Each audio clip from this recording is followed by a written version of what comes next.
अस्सलाम वालेकुम बेटा। ये आज की जो हमारी एक्सरसाइज है वो है एक्सरसाइज 1.6 और उसका क्वेश्चन नंबर हमारा 1 है।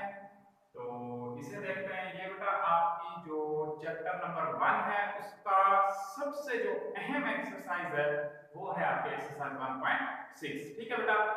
हर साल जब भी आपका पेपर बनता है तो इस एक्सरसाइज में से लाजमी एक लॉन्ग क्वेश्चन आता है, लाजमी तौर पर हर साल। ठीक है। तो वो क्वेश्चन क्या आता है वो आज मैं आपको समझाने लगा हूं। यही वाला क्वेश्चन है जो आपका आता होता है। ठीक है। आपने इस क्वेश्चन को फुल गौर से और तवज्जो के साथ आपने इसको समझना है। ठीक है जी। वो क्या कहता है, वो आपसे ये कहता है कि जी आपके पास सिस्टम ऑफ लीनियर इक्वेशन दी हुई है, आपने इसको हल करना है मैट्रिक्स के तरीके से। ठीक है जी। अब सबसे पहली चीज उसने ये लिखा है कि सिस्टम ऑफ लीनियर इक्वेशन वो क्या होती है, मैं उसके बारे में आपको बताता हूं। देखें जी, वो कहता है लीनियर इक्वेशन। ठीक है जी। लीनियर इक्वेशन, इक्वेशन का मतलब क्या होता है, जहां पर बराबर लगा तो इक्वेशन होती है, ये बराबर लगा तो ये इक्वेशन है। अब लीनियर का मतलब क्या है, लीनियर का मतलब ये है कि x और y की जो पावर है ना वो क्या होनी चाहिए, 1 होनी चाहिए। ताकत जो है वो क्या है, 1 होनी चाहिए। देखिए इसकी ताकत क्या है, 1। इसे कहते हैं लीनियर। अगर इसकी ताकत होती यहां पर 2, x की 2 y की 2, ऐसे आपने पढ़ा होगा, तो ये लीनियर नहीं, ये क्वाड्रेटिक बन जाती है, दो दर्जे बन जाती है। लेकिन फिलहाल बस इतना से आपने याद रखना है, लीनियर का मतलब ये है कि x और y की जो ताकत होगी वो क्या होगी, 1 होगी। ठीक है। तो अब ये लीनियर इक्वेशन है क्योंकि x की पावर 1 है। सही है। अच्छा जी। अब ये लीनियर इक्वेशन है, इसे क्या करना है, हल करना है। और किस तरीके से हल करना है, मैट्रिक्स के तरीके से हल करना है। बेटा ये आप थोड़ा सा अगर आप जहन में लाएं तो हमने ये चीज पहले भी की हुई है। मतलब जब हम क्या कहते हैं 8th क्लास के अंदर, आपका जो 8th क्लास थी उसके अंदर हमने इक्वेशंस को हल करना सीखा था, लीनियर इक्वेशंस को। वो काफी तरीकों से हम उन्हें हल करते थे। आपको ज़हन में होगा कि जी बाय एलिमिनेशन मेथड से हम करते थे, बाय इक्वेटिंग मेथड से हम करते थे, और एक क्रॉस मल्टीप्लिकेशन था। ये सारे मेथड थे जो हमने आपके 8th क्लास के अंदर हमने सीखे थे। ठीक है बेटा। अब इसी इक्वेशन को हम इस तरीके से मैट्रिक्स के तरीके से भी हल कर सकते हैं। ठीक है बेटा। तो हम इस मैट्रिक्स के तरीके से हल करते हैं। ये जो कुछ मैंने अभी आपको बताया है ये सारा वो पिछला था, यानी वो 8th क्लास में इक्वेशंस वगैरह के बारे में वो थोड़ा बहुत था। लेकिन अब आपका ये क्वेश्चन, आज की जो एक्सरसाइज है वो शुरू होता है। वो क्या है जी, आपके पास इक्वेशन दी हुई है, आपने इसको मैट्रिक्स के तरीके से हल करना है। हल करने का मतलब ये है कि यहाँ से x और y के आपने जवाब मालूम करने हैं। x और y इनके कोई ना कोई जवाब आएंगे, जैसे यहाँ पर हल करके हमने वो जवाब निकाले हुए। ठीक है जी। अच्छा बेटा, तो अब इसे शुरू करते हैं। इसके अंदर सबसे पहला काम क्या करना है, कभी भी आपके पास जितने भी क्वेश्चन है, 6-7 क्वेश्चन है ये एक्सरसाइज 1.6 के, सब में आपने एक ही तरीका करना है जो यहाँ पर किया हुआ है। ठीक है बेटा। वो ये है कि आप देखिए यहाँ पर सब सारे के सारे क्वेश्चंस में आपने पहला काम ये करना है कि इसको आपने मैट्रिक्स फॉर्म में लिखना है। इक्वेशन को आपने मैट्रिक्स फॉर्म में लिखना है, ये आपका पहला काम आपने करना है। ठीक है बेटा। तो इसको मैट्रिक्स फॉर्म में कैसे लिखते हैं ये मैं आपको बता देता हूं। देखिए बेटा, सबसे पहले ये देखें, मैं यहां पर इसे लिख लेता हूं, यहां पर आपको समझा देता हूं। देखें इक्वेशन लिखी हुई है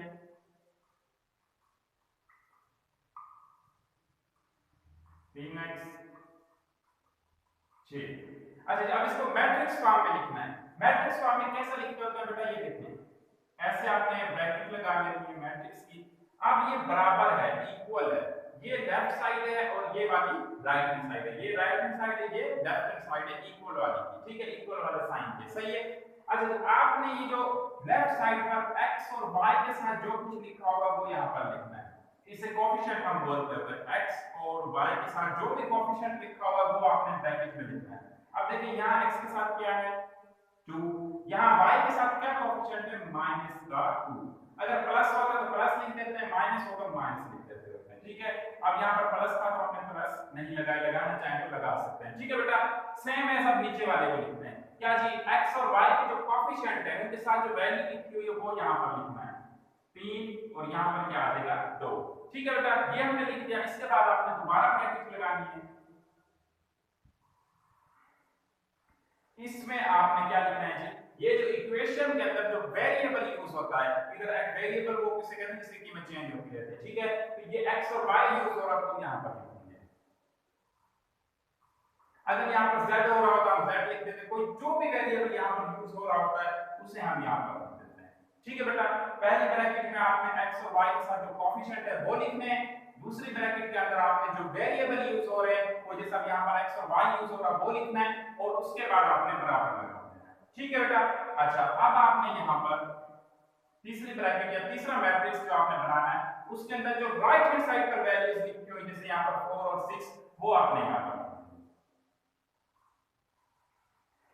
इसको इस इक्वेशन को इस तरीके में लिखने का जो काम है उसे हम कहते हैं मैट्रिक्स फॉर्म। ठीक है बेटा, इस इक्वेशन को हमने मैट्रिक्स की शक्ल में लिख लिया है। मैट्रिक्स की शक्ल में कैसे? ये ब्रैकेट्स की शक्ल में लिख लिया। ठीक है बेटा, अब ये लिख लिया, अब इसे कोई ना कोई नाम दे देते हैं। अब जिस तरह ये मैट्रिक्स है, ये भी मैट्रिक्स है, ये भी मैट्रिक्स है। मैट्रिक्स का आपको डेफिनेशन पता है कि ब्रैकेट ब्रैकेट में कोई ना कोई नंबर हो और तीसरी चीज उसका कोई ना कोई हम नाम रख देते हैं। तो अब मैंने क्या किया है, मैंने जी इसका जो नाम है इस वाले मैट्रिक्स का वो मैंने A रख दिया है, इस वाले मैट्रिक्स का मैंने कैपिटल X रख दिया और इस वाले मैट्रिक्स का मैंने B रख दिया। ठीक है बेटा, ये मैंने इनके नाम रख दिया और वही मैंने यहाँ पर लिख दिया। देखो हियर ये मैट्रिक्स इसका क्या नाम है A, ये वाला मैट्रिक्स क्या है X और ये वाला मैट्रिक्स आपका क्या है जी B है। ठीक है बेटा, ये यहाँ तक हमने इस क्वेश्चन को कर लिया। ये आपके पास लीनियर इक्वेशन थी, कोड से समझना आपने।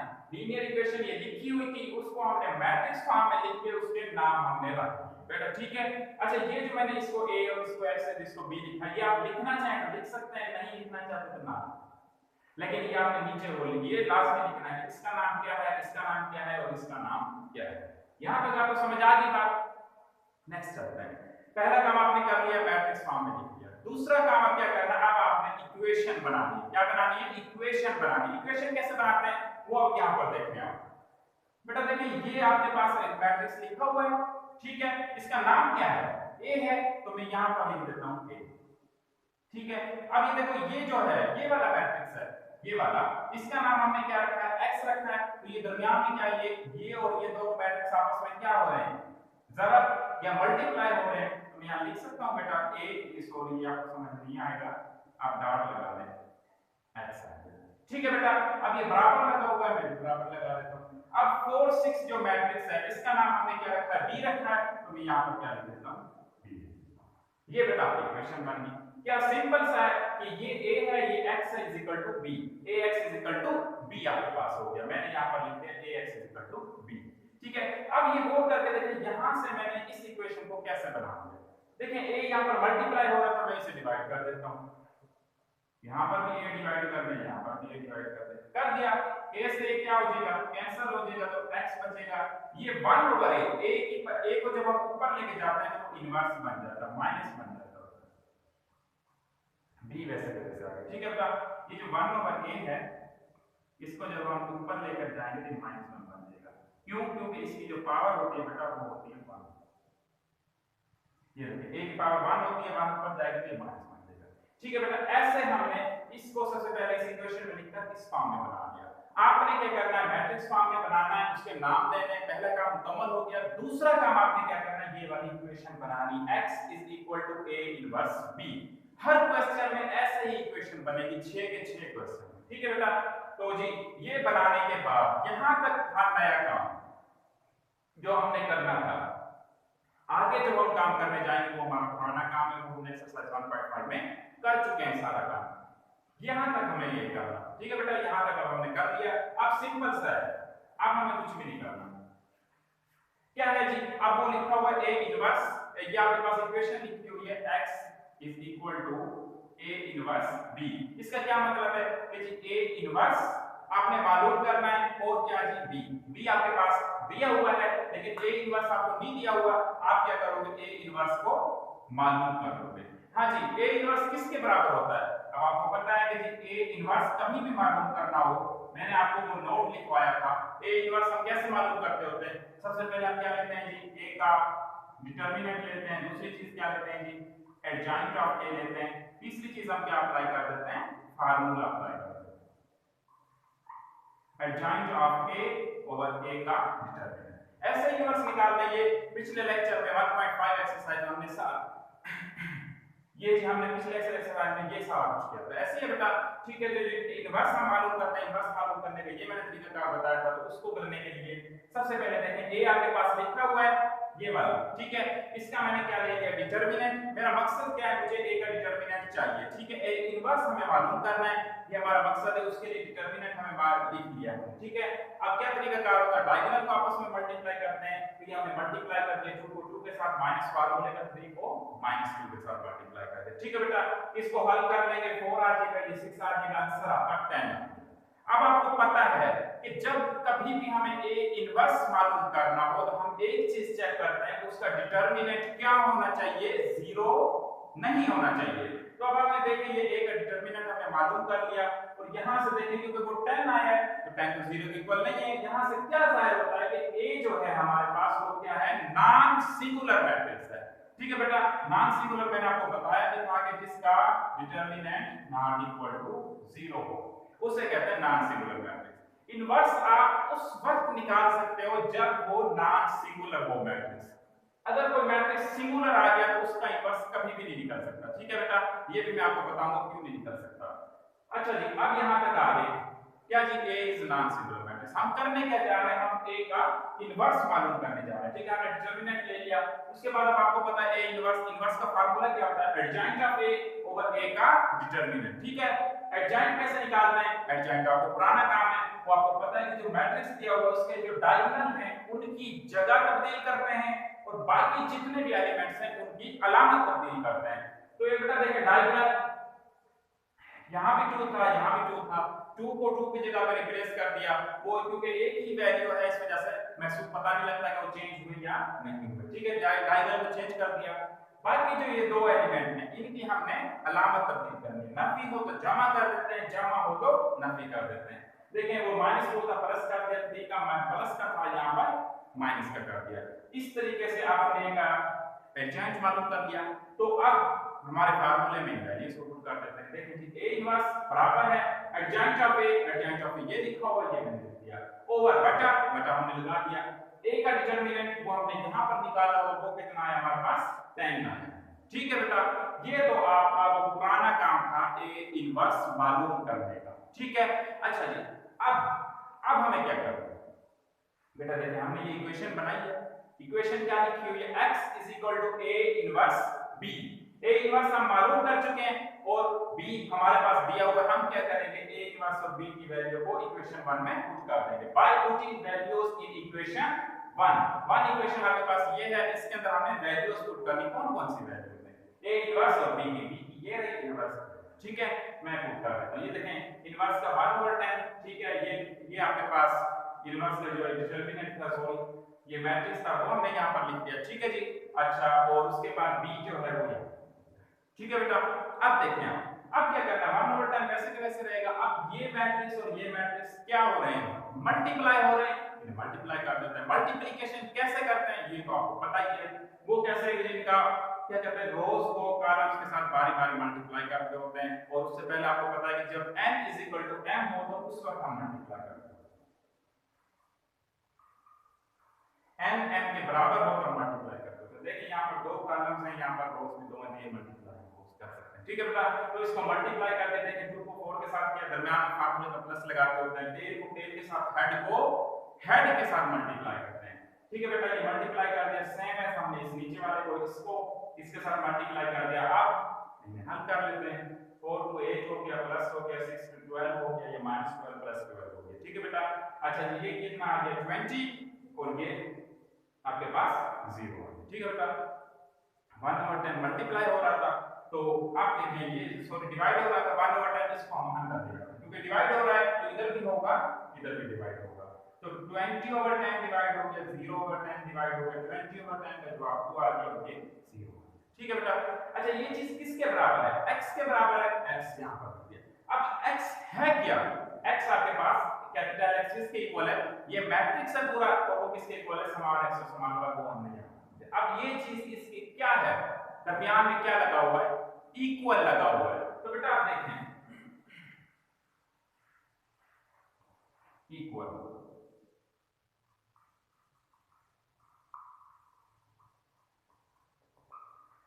इक्वल मैट्रिक्स आपने पढ़ा है एक्सरसाइज 1.1 से पहले, मैंने आपको बताया था इक्वल मैट्रिक्स वो क्या होता है। इक्वल मैट्रिक्स उसे कहते हैं जिसका ऑर्डर सेम हो और कोरोस्पोंडिंग एलिमेंट सेम हो, उसे इक्वल मैट्रिक्स कहते हैं। अब इसका आर्डर देखें, इसका आर्डर क्या है 2/1, इसका आर्डर क्या है 2/1।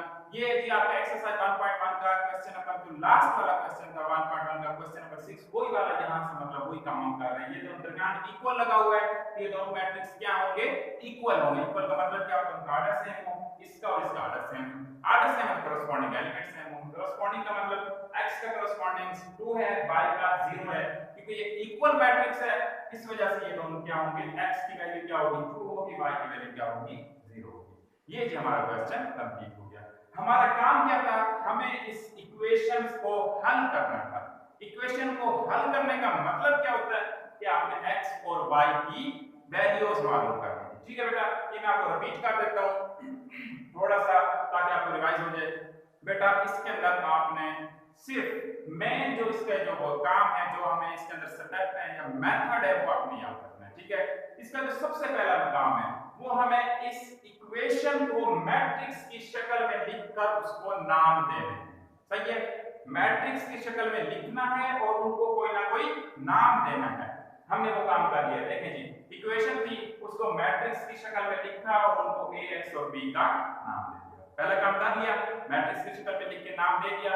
दूसरा काम क्या करना है, हमें एक इक्वेशन बनानी है। वो इक्वेशन कैसे जी, x a इनवर्स b, ये इक्वेशन आपने बनानी है। सारे क्वेश्चन में सेम एज यही इक्वेशन बनेगी, कोई नई इक्वेशन नहीं बननी। आप याद करना चाहें याद करके डायरेक्ट लिख सकते हैं कि x a इनवर्स b, और ये आती कैसे है ये सारा मैं आपको समझाऊंगा। दूसरा काम हो गया। अब तीसरा काम क्या करना है, सिंपल सा आपने इनवर्स लेना है और b को उसके साथ मल्टीप्लाई करके काट देना। ठीक है, इनवर्स हमने ले लिया। इनवर्स लेना आपको आता है कि आपने डिटरमिनेंट लिया, एडजॉइंट किया, फार्मूले में दर्ज किया, आपका इनवर्स आ गया। फिर आपने उसको इक्वेशन 1 में पुट कर देना है। इक्वेशन 1 में पुट किया आपने इनवर्स को भी और जो आपके पास b था, यानी इक्वेशन 1 को हल किया। ठीक है, वो यहां पर पुट कर दिया। अब इसको हमने हल किया, हल करके हमारे पास। ठीक है बेटा, लेकिन याद रखना ये हमने क्वेश्चन नंबर 1 का पहला पार्ट किया है, लेकिन किस तरीके से किया है। ये जितना काम हमने किया हुआ है ये सारे का सारा इनवर्स मेथड से किया है। ठीक है, मैट्रिक्स हमने इस इक्वेशन को हल किया, किस तरीके से, मैट्रिक्स के तरीके से हल किया। लेकिन बेटा इक्वेशंस को मैट्रिक्स के तरीके से हल करने के जो तरीकेकार हैं वो है टोटल 2। अभी हमने एक तरीका पढ़ा है, वो कौन सा पढ़ा है कि इनवर्स मेथड।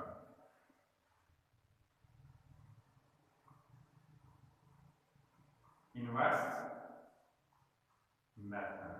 अच्छा, दूसरा तरीका कौन सा है, उसे कहते हैं क्रैमर रूल। ये क्रैमर एक साइंटिस्ट था, उसके नाम से रख दिया। अच्छा जी, ये पहला तरीका तो हम पढ़ चुके हैं, इनवर्स मेथड। इनवर्स मेथड क्यों इसका नाम रखा है, क्योंकि इसमें इनवर्स के तरीके से करते हैं। इनवर्स लिया है, सबसे अहम वही है। ठीक है, अच्छा दूसरा है जी क्रैमर रूल, वो इंशाल्लाह नेक्स्ट लेक्चर में देखेंगे क्रैमर रूल से कैसे करते हैं। आपने ये 6 के 6 क्वेश्चन एक्सरसाइज 1.6 के जितने पहले क्वेश्चन के टोटल जो 6 पार्ट है वो आपने इनवर्स मेथड से हल करने हैं, और ये लाजमी करना है डिविजनल फॉर्मूला पे, क्योंकि यहां से आपका एक क्वेश्चन पेपर में लाजमी आता है। अच्छा जी, अब इसी का एक दूसरा क्वेश्चन मैंने किया हुआ है, उससे हम देख लेते हैं। वो देखिए ये भी इनवर्स मेथड से किया हुआ है। ठीक है, वो क्या है कि जी आपके पास लीनियर इक्वेशन आपके पास दी हुई है, ये आपके पास इक्वेशन दी हुई है। क्या काम करना है, काम मैंने आपको बताया हुआ है। सबसे पहले आपने क्या करना है जी, अगर आप लिखना चाहें तो जी